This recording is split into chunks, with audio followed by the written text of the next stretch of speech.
Hello, everybody. Welcome back to another episode of Radically Loved Radio. I am joined by a very special guest today. This is where being a podcaster has its advantages because I get advanced copies of proofs of books that haven't even come out yet. And when I received this book, for some reason, it just spoke to me. And out of all the books that I get, I just happened to pick this one up and I read it from cover to cover. And I'm excited to be able to have the author here with us. So Paria Hassouri, doctor, do I call you Call doctor? me Paria. Please call me Paria. Okay. I just want to make sure. Yeah. Thank you so much for being here. I mean, I am so for those of you who may not know who Paria is, she's a pediatrician, a mother of three, and she's a transgender activist. She lives in Los Angeles, and her work, being a transgender activist, is something that's very near and dear to her because she was directly she has a direct experience with it, which I'm excited to chat about. The sort of chronicling of your story. Obviously, like I come from an immigrant family as well, and so there was so much of culture and tradition that you spoke about in the book that really resonated with me. And so thank you so much for being here. I know I kind of already started. I'm like, let's start with the questions. Yeah. Well, thank you so much for having me. I'm super excited to talk to you. Just a clarification, because I think you have the advanced copy and it says I'm a transgender activist, but on the real copy we've corrected that I'm a transgender rights activist. Oh, okay, right. The difference being that I myself am not trans, but I have a trans, child. Oh, Um, interesting. Okay, I didn't know so that. Oh, see, I would say that, and I wouldn't think that. I would yes, think that. yeah. So I made sure we, that on the, final copy, which is out, we did correct that was, Yes. put in there. But so excited to be here and talk to you. I think there's so much to talk about. And Oh, yeah. very, So much. I mean, first of all, like how the book is called Found in Transition, and it is a mother's evolution during her child's gender change.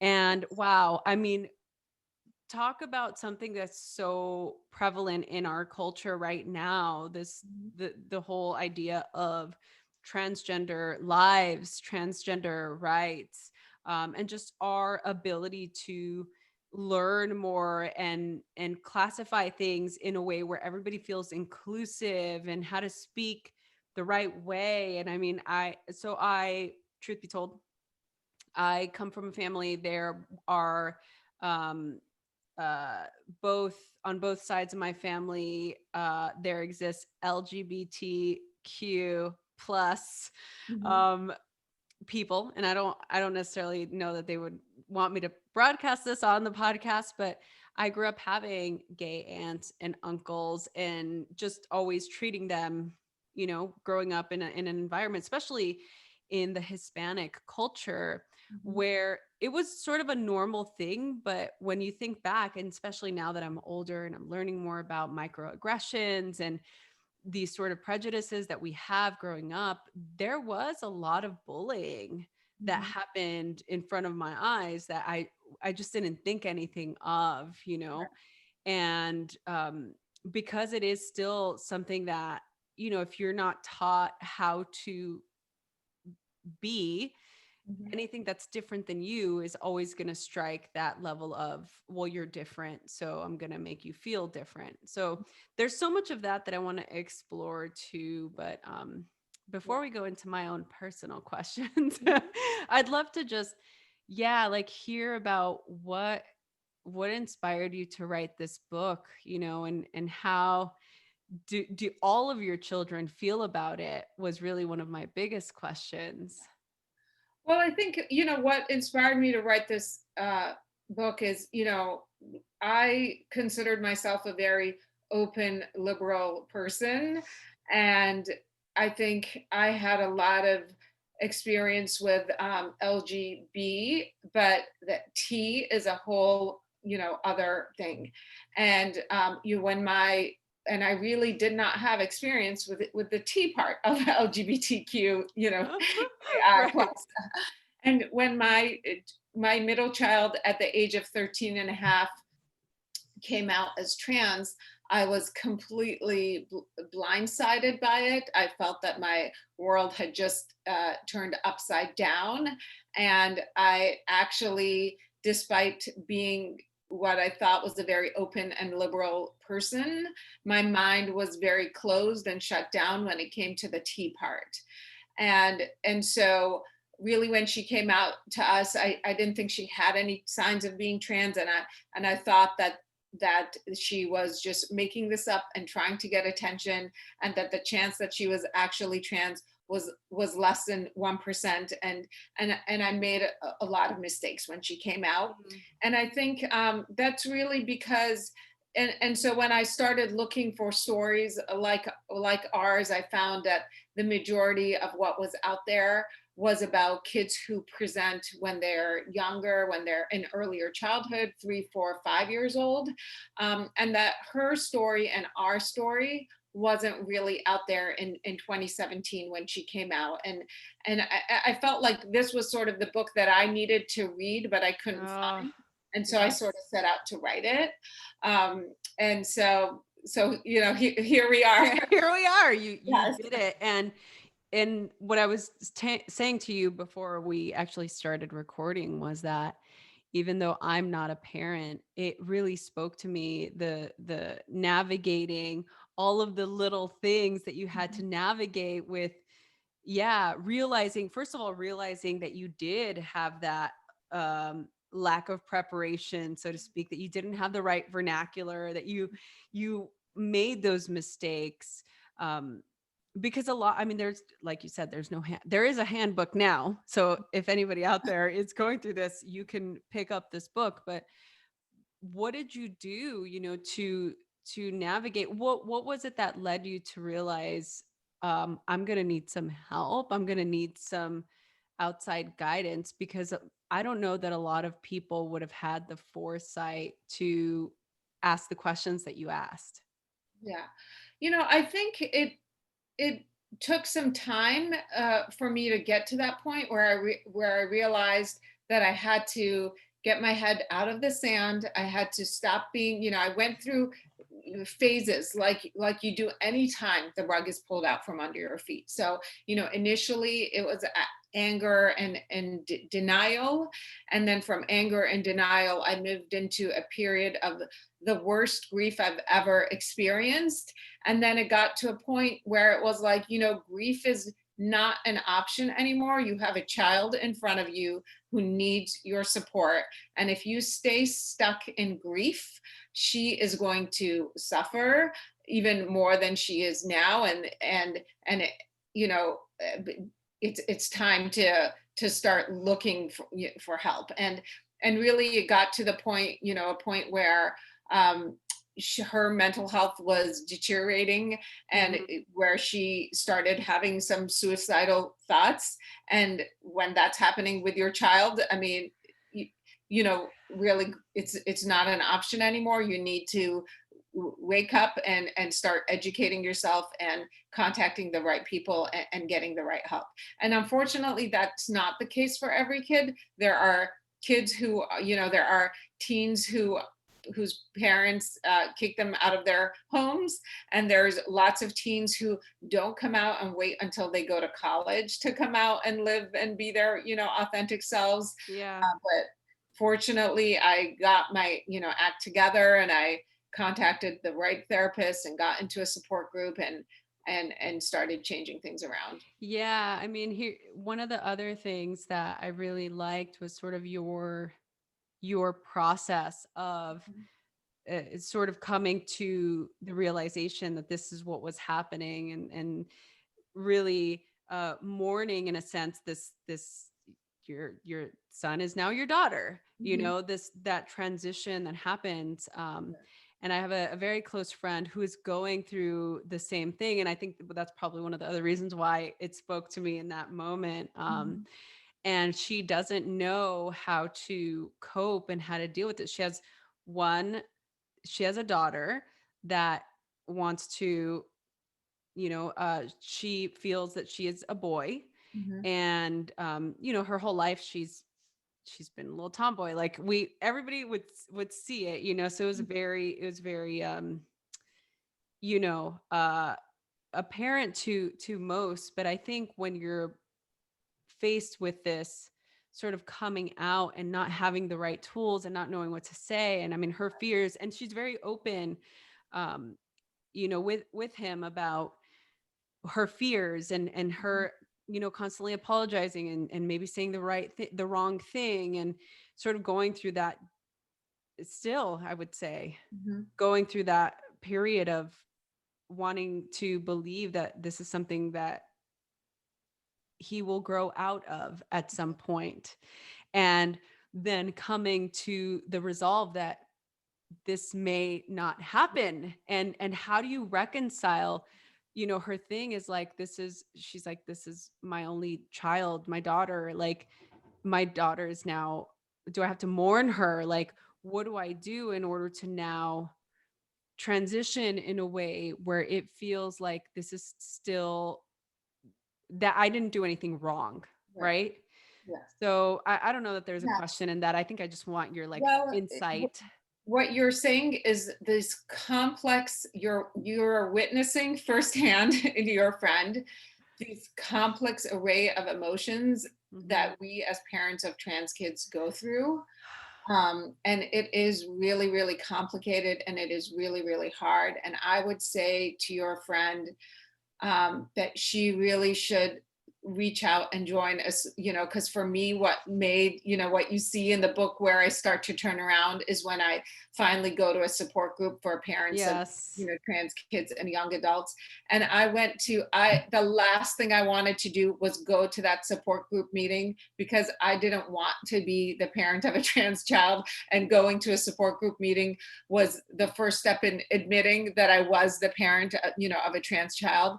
Hmm. But it was that first meeting was the most eye-opening 2 hours of my life, and it really, really helped. And as hard as it was, and as much as I cried through my entire first meeting, then I went for the next meeting, and then I went for the next meeting, and literally within 3 to 4 meetings I started to change dramatically. Yeah. um, but yeah, just I think you're witnessing how hard it is. And I think that's one of the things, in writing this book, and now that it's been out for a few weeks, and parents of other trans kids have been reading it, and the feedback that I constantly get from other parents is, you wrote exactly what I've been going through. And I get, thank you for telling the world what we go through, because I think there is this sometimes this perception from outsiders when they see us letting our children, transition and be their authentic, selves.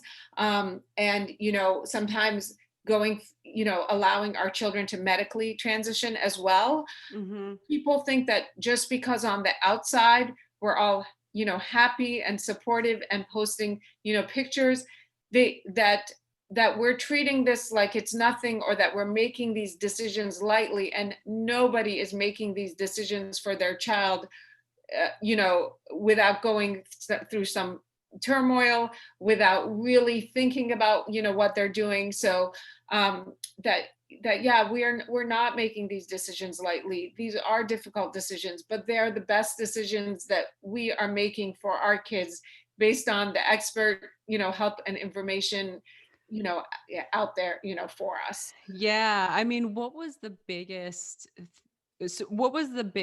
belief that you had to ratify or put to bury or put to rest, that you had to, before you decided that, okay, this is happening, like I need to let go of this old paradigm of believing? Like, what was the most difficult thing to let go of?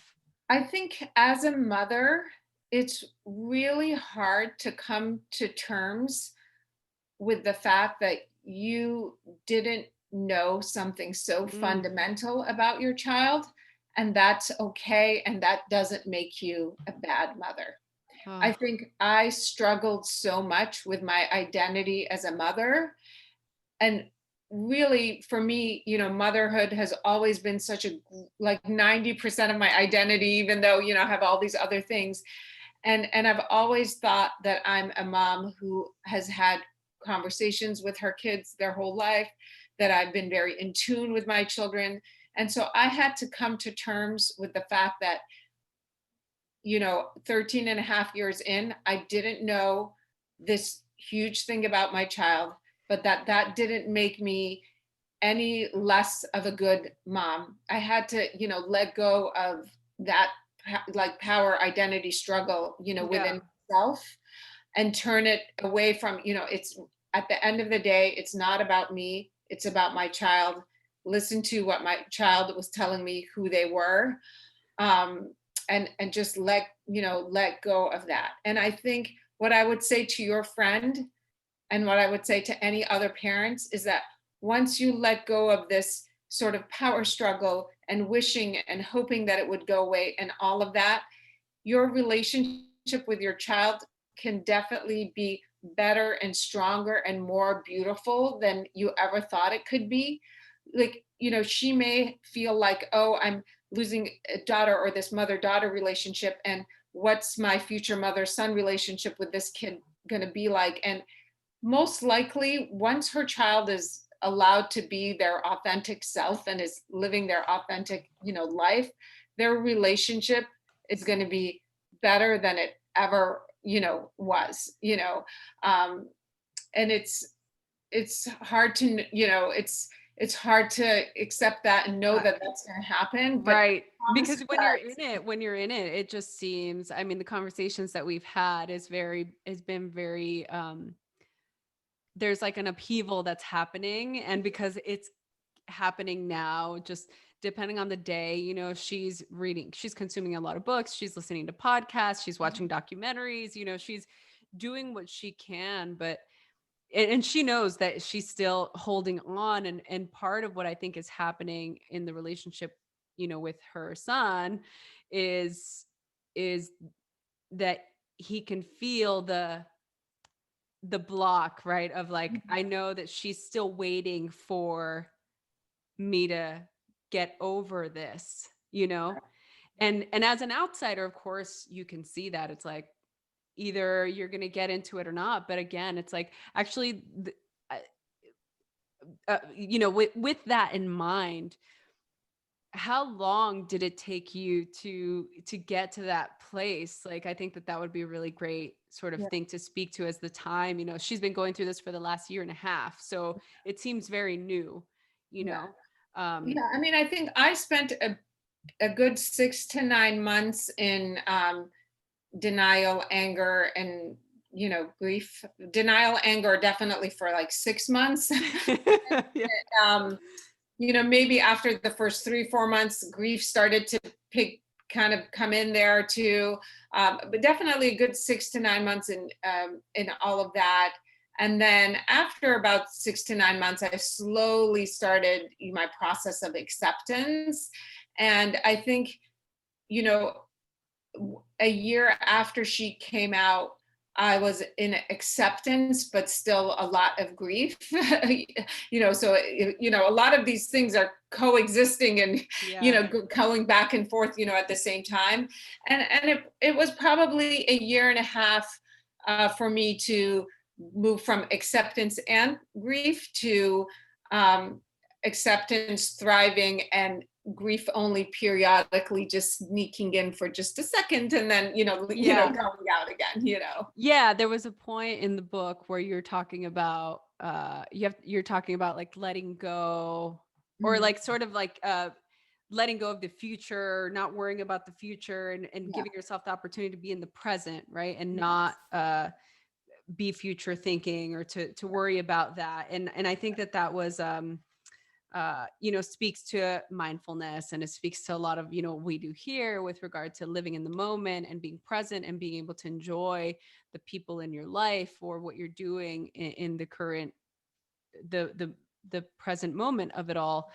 Yeah. But I really do love that you're speaking to this whole idea of letting go of that attachment of a life uh, that you had, right? Because in a sense, her life is changing Right. and your life is changing, your entire family's life is changing. But Mhm. as a mother, like there is that sort of, I think what you were speaking to, feeling like, how did I not know this was Right. happening, right? Yeah. So there's Yeah. that like guilt factor that goes There's the on. guilt factor. There, as the mother, you are having an identity crisis, Right. simultaneously, really. Right.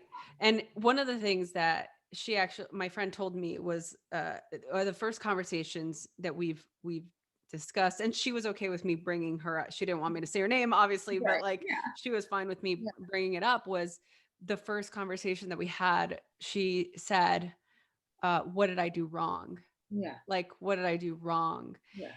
And I think that was regard to, you know, her thinking that she affected her, you know, daughter, now son's Yeah. gender Yeah. because of something that she did or Yeah. didn't do. And I Yeah. think that you talk about that in the book, you know, Yeah. this whole ability of accepting Yeah. what is. And yeah, so you know, this, I think one of my biggest questions for you is, what did you learn about yourself during this process, Mhm. and what would you do different in hindsight now, knowing what you know now? Like, not that you can't change the past, and I don't believe in regrets. I just think, like, if you could go back now knowing what you know, what would you do different?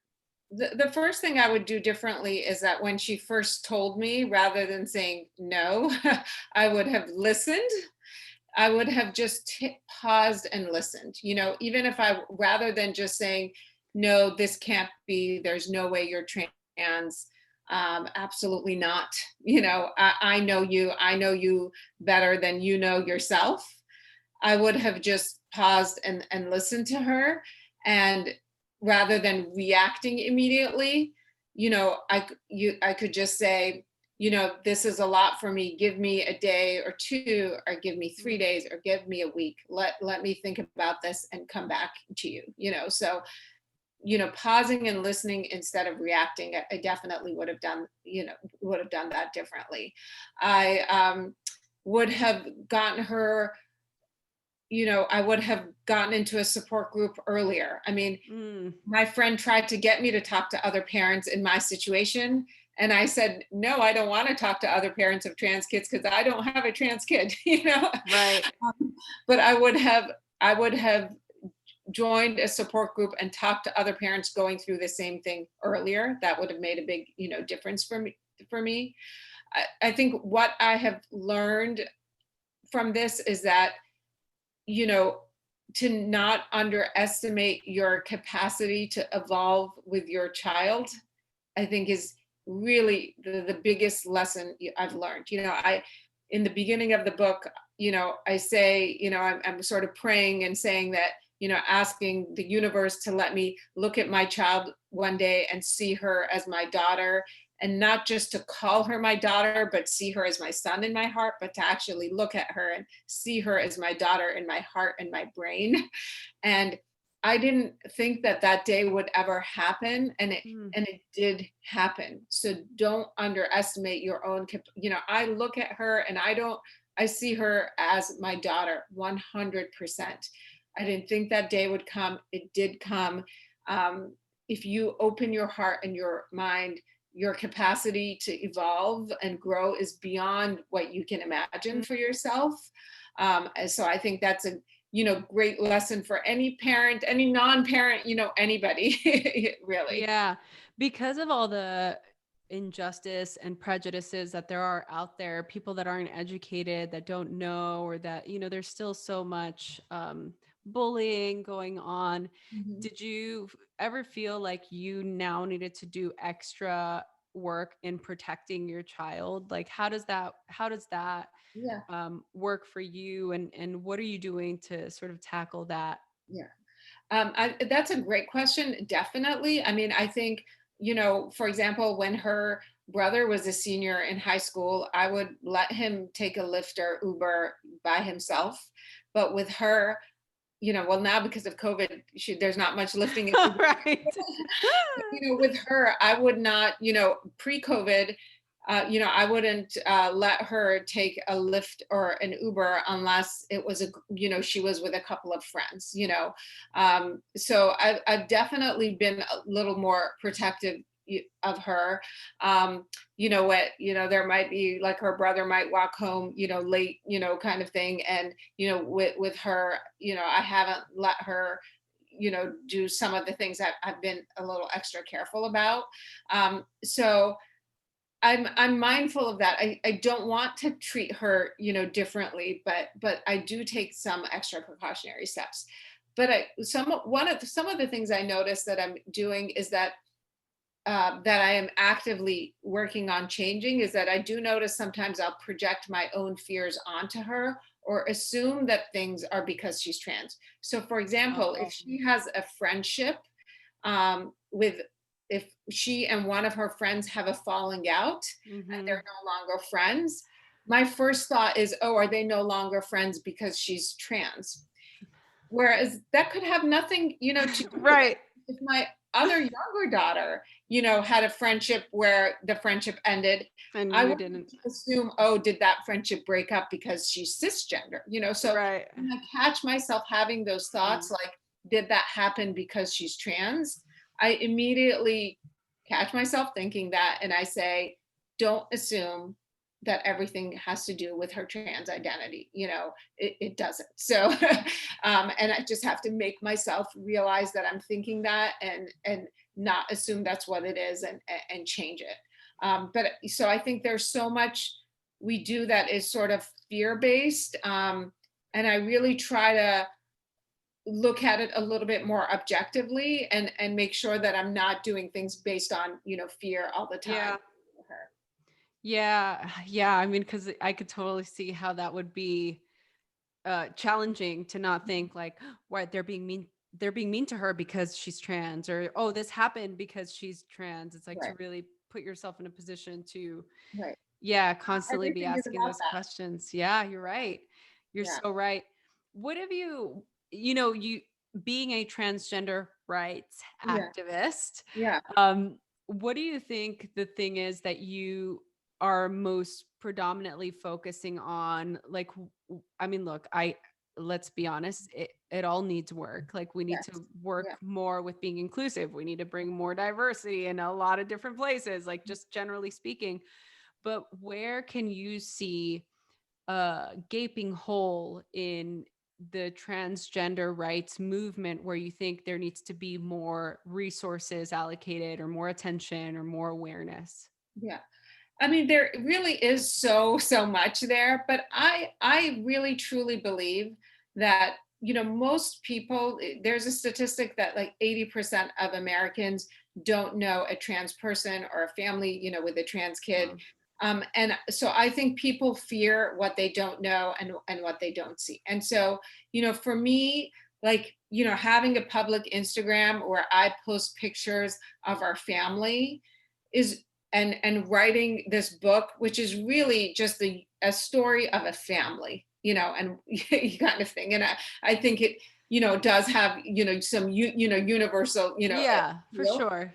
I think, doing that, I think when people, I want to show that my family is not any different than a family that doesn't, my family with a trans child is no different than any other family that doesn't have a trans child. Right. And I have, the same hopes, dreams, aspirations for my kid than anybody else, has for theirs. And I think if people read my story or see pictures of my family or hear me talk, then if they think they haven't met a trans person or know a family with a trans kid, now maybe they think they do. And when we start changing, when people start having more exposure, and the exposure they have isn't all negative because there's so much negative, in the media, then the next time there's legislation, against, that wants to take away,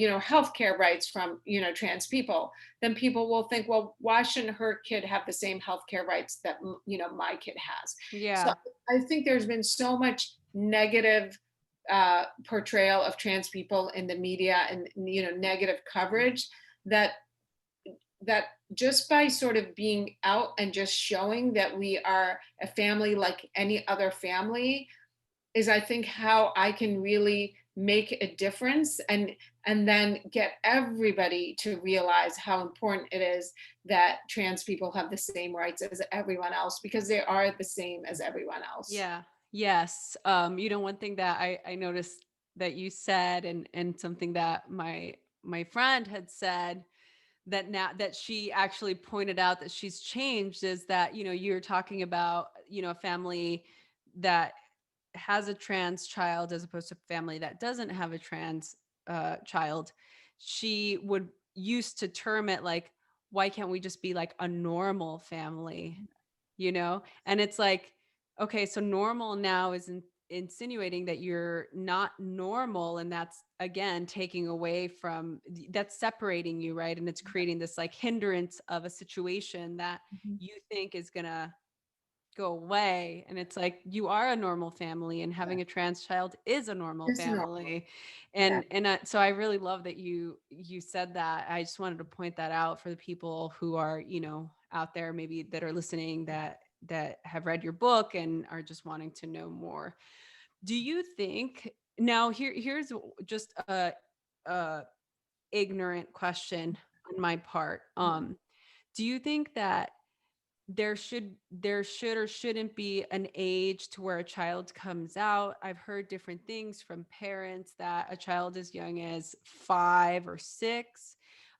Is that something that, as a pediatrician or as a mom of a trans child, like, for a mom out there listening to this, like, is there a certain age where, look, I believe that you need to take anything serious, all of it seriously. Yeah. I'm not Yeah. trying to word it that way, but Yeah. at what age, I guess, do you start to actually have this conversation as like, okay, like, we're actually going to do this as a family, like, Right. we're going to transition, and Right. all of those Yeah. conversations, Yeah. is there a certain age where that's appropriate or not appropriate? Yeah. Well, one, I would just like to say there's no really, sort of, you said, can I ask an ignorant question? But I Oh, really think that these are the conversations we need to be having conversations, and right, not be scared of asking something the wrong way or the wrong, question. right, Because it's better that right. we talk than not talk. Then not right.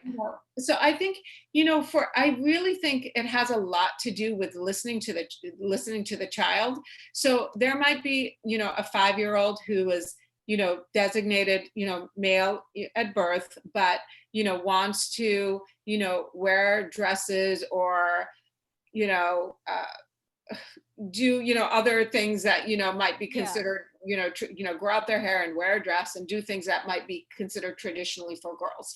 And so, allowing a child to just express themselves in whatever they want, there is, zero, harm with that, in that. So and it is okay to just allow, listen to the child and follow Mhm. their lead, and allow them to express themselves how they want. And so lots of children want to explore, their gender in different ways, and that is different than, being trans. So, Yeah. there's a 5-year-old who, boy, let's say, boy in quotes on Yeah, yeah. Air quotes, air quotes. they're, 5-year-old born designated, male, who says, they want to put on, a dress, and the mom says fine, and the kid's happy, and that kid's happy with that, and that's okay. Yeah. And that's different than a kid who wears the dress, but then, when the parent is, still calling them, by boy name, or, um, there's a difference between, like, I want to wear a dress and I am a girl. So there's, Yes. like, what I want statements, sort of, and I Mhm. am statements. And so sometimes you follow their lead on I want statements and let them do what they want, and they're happy with that, and nobody's in distress. and there's no like official need to transition, and that may or may not persist, and you take it, as it goes. But Yeah. when those statements become, okay, even though you're letting me grow out my hair and wear a dress and join the, girls soccer team, that's not enough. I am a girl. I want to be called a girl, and the child is still not happy, then that's sort of when you make the next decision of sort of more formal, social, Yeah. transition. Yes, yes, Um, yes. so it's really following the child's lead in terms of what words they're using and whether or not they're unhappy or happy, whether or not they're in distress, or not distress. And you don't really need to necessarily get any outside or professional help if you're just letting a child explore and Express they're themselves. happy. It's when they're in distress and that you may need additional outside help. And Yeah. in terms of medical things, nothing medical happens until a child starts puberty. So Okay. nobody's doing anything medical in pre-pubertal, children. And usually by puberty, things are starting to declare themselves as whether this is here to stay, or this was just temporary childhood, exploration or not. Yeah, yeah. Okay, that's great. That's really great. Great to know. Um, yeah, and thank you for validating my question. Well, Yeah. also, I'm not a parent, so Yeah. that's another thing. I'm just like, I have no idea. Yeah. But I do want to have children. So, Yeah. and I will be a parent. Yeah. And, I always want to come from a place of just knowledge and education. And I have so many friends, different backgrounds, and you just I love what you said about the listening. I'm like, I feel like more adults need to do that with each Yeah. other. Um, like Yeah. it's great advice for parents, but also for everybody listening. Yes. Um, yeah, I love that. So, for the people that are listening to this, maybe they are going through a really hard time right now in this space, in this transition space, or maybe they're just exploring, maybe their little ones are really small right now, and they don't know what will happen in the future. What are three things that you think parents should always do to show support for their children? Yeah, I mean, I think, we kind of talked about, you know, sort of listening to your child. Um, I think trying to be optimistic for your child, rather than being, we tend to be like, we go just zoom into the future and we think, oh, if this is the case, what if this happens, and what Right. if this happens, and how am I going to handle this, and what if they get beat up, and who are they going to be roommates with in college, and Oh my what's, goodness. I mean, we just kind of fast forward through all of it. And and so just try to be optimistic and rather than pessimistic, and live in the present.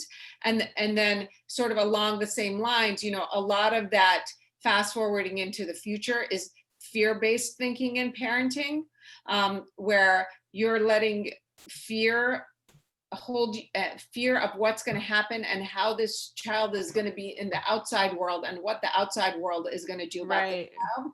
Yes. Make decisions about how you're going to parent this child. So instead of parenting with fear, parent out of love. And so the different there is, if you're like a simple, like if your child comes and says to you, I'm trans, and I want to transition, let's say, and this is just way oversimplifying it, but the fear-based reaction would be, well, what if you change your mind, what if you get beat up, what if you get bullied, what if you never get a good job, all this.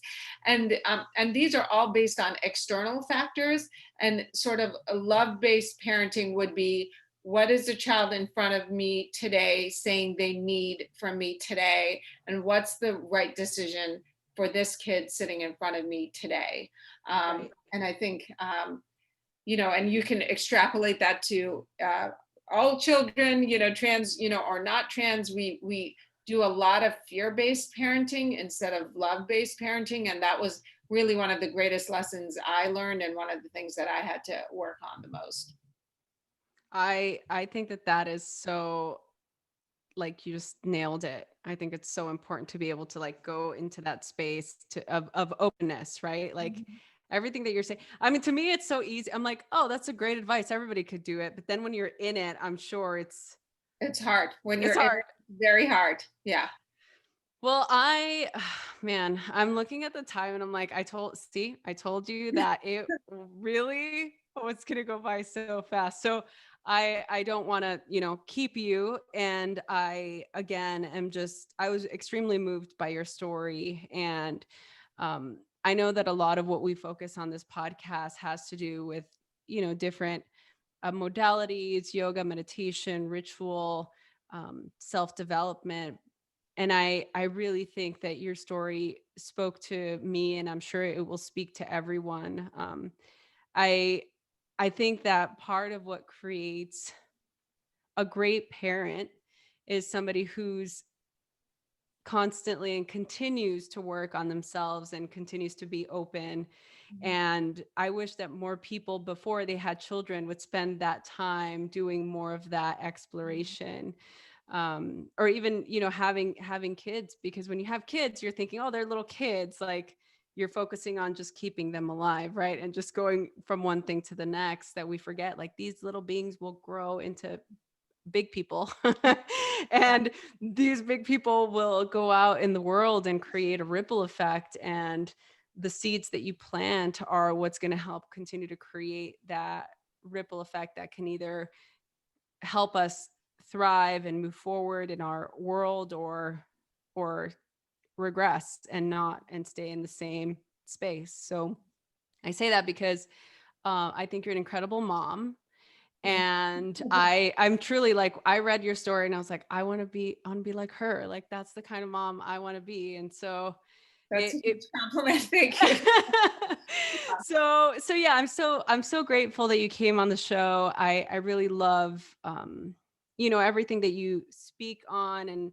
And I know that you make the speaking rounds, and you do this for a living, right? I mean, this is part of, spreading your message. So thank you Yeah. for taking the time to do this. I do have one final question for you, and I ask all of my guests this Mhm. question, and this is about this podcast. So I created Radically Loved as a place, as a community for people to come to get inspired, just to feel supported. And the whole idea is that we are radically loved and supported by God, Source, baby Krishna, baby Buddha, whatever you believe, whatever higher power of your understanding, but the universe works for us and not against us. Mhm. And we are completely, unequivocally, radically loved. Mhm. So the final question to you, it's two parts. Yeah. I started asking just one part, but I want to go back to asking the two Okay. part Mhm. is, how do you feel radically loved? And what do you radically love? I think I feel radically loved when I feel like I am truly being seen and heard, because I think that's all of us want, is to be seen and heard for exactly who we are, and that's when I feel most radically loved. Um, what do I radically love? Um, I think I'm not sure if this exactly answers that question, but for me, I really love to validate other people in what they're sort of feeling, and validate them in their identities and who they are and what they're feeling. And I think that has a lot to do with my work as a pediatrician and sort of validating parents. And so I guess I would say I radically love validating, others. Oh, I love that.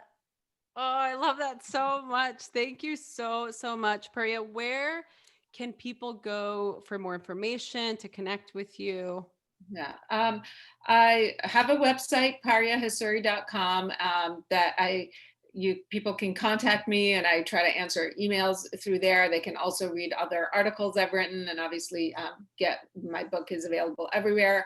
I'm also pretty active on Instagram at LA Paria, and I do look through my DMs and answer those if and So I'm sure also, my friend's gonna totally DM you after yeah. listening to this. She's gonna be like, I was the girl she was talking about. Well, that would be great.